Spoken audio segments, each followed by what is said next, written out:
My Aunt Julie was just such a spirit. I mean, she was always so happy and so willing to take me and my brothers out and just do fun stuff. She took us to Rockies games. She took us to Avalanche games. It was her absolute favorite thing to take us to Avalanche games. I always felt like I couldn't tell my mom things, but I talk with my aunt about boys, or I would talk about who I had a crush on, and I was closer to her than I was to really any of my relatives. So it was December 14th, and I was in a production of The Nutcracker at my dance studio, and my aunt surprised me with tickets to go see the production in Denver at the Performing Arts Center. And so we went to the show, and on our way home, we were coming down the road, and a driver who had been drinking crossed the median where they were doing construction and hit my aunt's car head on. This is just something that I found in a newspaper that kind of explained everything that happened. The driver was coming up Santa Fe and crossed the median, hit my aunt's car head on, and then spun around. I just remember the blood on my face and my tears just mixing with that blood and just the warm feeling. This is a picture of the front of the car that I was in, and they had to use the jaws of life to get me out of the car. The plan was to put me into the flight for life because my injuries were the most severe out of everyone involved. I learned that my aunt had died on impact, so she wasn't going to be put in the flight for life, but they couldn't open my door, so they put the driver who caused the crash into the flight for life.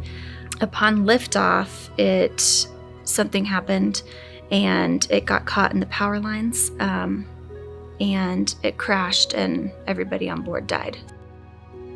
This is a picture I got out of the newspaper, and it shows the helicopter laying on its side after it had crashed. So the injuries that I had, my forehead bone was completely exposed. I had a broken nose. My cheekbones were broken. I had a broken collarbone. I broke a lot of my fingers. My foot was broken and my toes were broken. And those were the physical injuries that I had. I feel that losing my aunt really left a void in my life. It took me a long time to not expect her to be on the other end of the phone when she called. For a very long time, I believed that this crash was my fault. I believed that because I wanted to go to the Nutcracker, because I had decided to dance and do the Nutcracker, I just really believed that this whole crash was my fault. One slight decision that you might make can impact somebody's life in more ways than you can even imagine. You know, this driver that caused the crash, he didn't think that having those extra beers or having those extra drinks would impact one girl's life for the rest of her life. This crash changed the entire outcome of my life.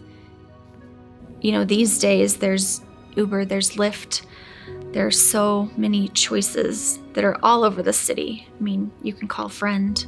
I mean, there's just so many options, and I don't understand why people can't plan ahead or just decide not to. It's really not a smart choice to not plan ahead. Therapy helped me in so many ways, just to process what happened and really process my thoughts and feelings after the crash happened. It was life-changing, absolutely the best decision that I've made. And I just really, really encourage you that if you're having issues with drugs, with alcohol, with addictions, to seek help and to get that therapy that you need. It's hard. My problem was that I didn't think anyone could help me, that I had to help myself, had to help myself get over these thoughts and these feelings about what happened in the crash. But once I gave in and once I went to therapy, it was the best decision that I'd ever made in my life.